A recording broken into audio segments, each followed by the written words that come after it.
Hello, friends. Good day. Welcome to Read with me. Today I'm going to read MILIEU des Sollicitudes, Encyclical of Pope Leo XIII on the Church and State in France. To our venerable brothers, the archbishops, bishops, clergy, and faithful of France, to the bishops and faithful of France.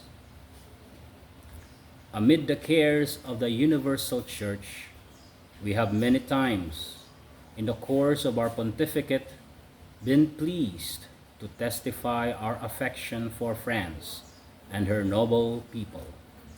And in one of our encyclicals, still within the memory of all, we endeavored solemnly to express the innermost feelings of our soul on this subject. It is precisely this affection that has caused us to watch with deep interest and then to revolve in our mind the succession of events, sometimes sad, sometimes consoling, which of late years has taken place in your midst.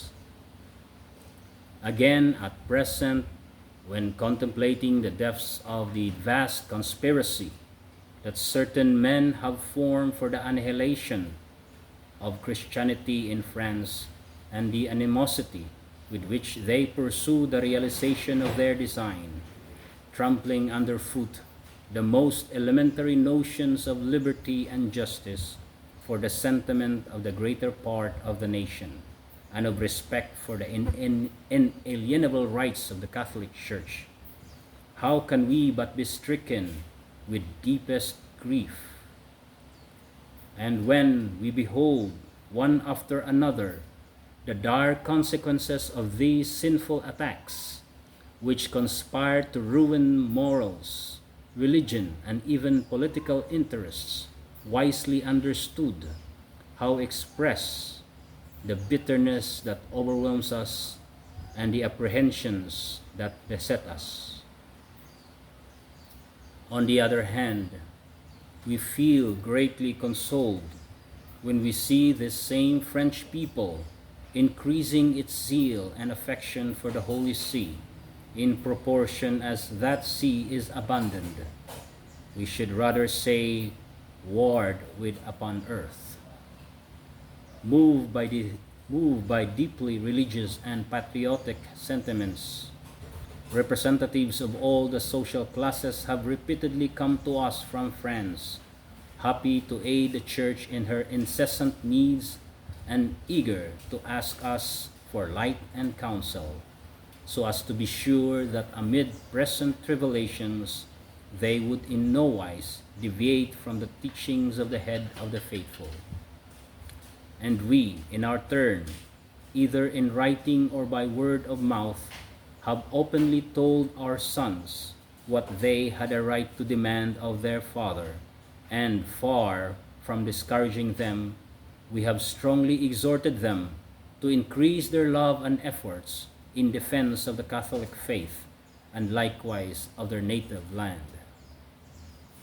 Two duties of paramount importance, and from which in this life no man can exempt himself. Now we deem it opportune, nay, even necessary, once again to raise our voice entreating still more earnestly.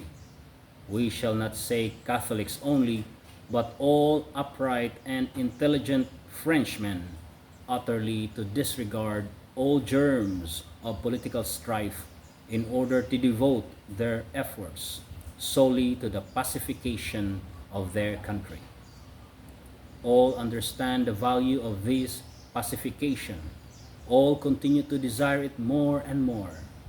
And we, who crave it more than anyone, since we represent on earth the God of peace, urge by these present letters all righteous souls, all generous hearts, to assist us in making it stable and fruitful.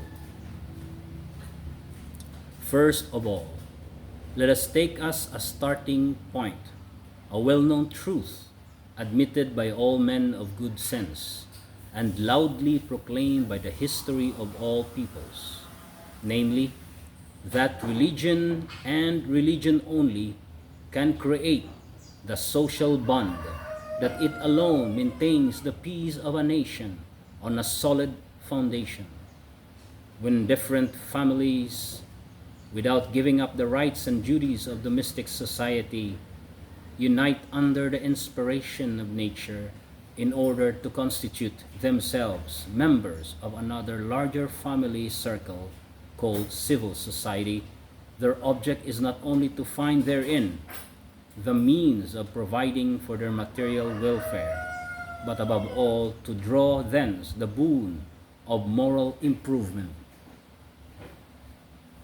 Otherwise, society would rise but little above the level of an aggregation of beings devoid of reason, and whose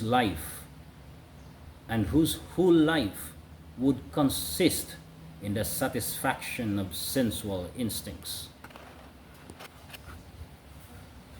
Moreover, without this moral improvement, it would be difficult to demonstrate that civil society was an advantage rather than a detriment to man as man. Now, morality in man, by the mere fact that it should establish harmony among so many dissimilar rights and duties, since it enters as an element into every human act, necessarily supposes God, and with God, religion, that sacred bond whose privilege is to unite anteriorly to all other bonds, man to God.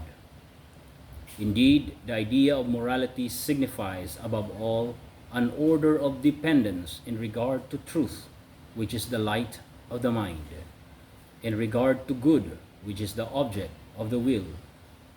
And without truth and good, there is no morality worthy of the name. And what is the principal and essential truth, that from which all truth is derived? It is God. What therefore is the supreme good from which all other good proceeds? God. Finally, who is the creator and guardian of our reason, our will, our whole being, as well as the end of our life? God. Always God. Since, therefore, religion is the interior and exterior expression of the dependence which, in justice, we owe to God, there follows a grave obligation. All citizens are bound to unite in maintaining in the nation true religious sentiment and to defend it in case of need, if ever, despite the protestations of nature and of history, an atheistical school should set about banishing God from society, thereby surely annihilating the moral sense even in the depths of the human conscience. Among men who have not lost all notion of integrity, there can exist no difference of opinion on this point.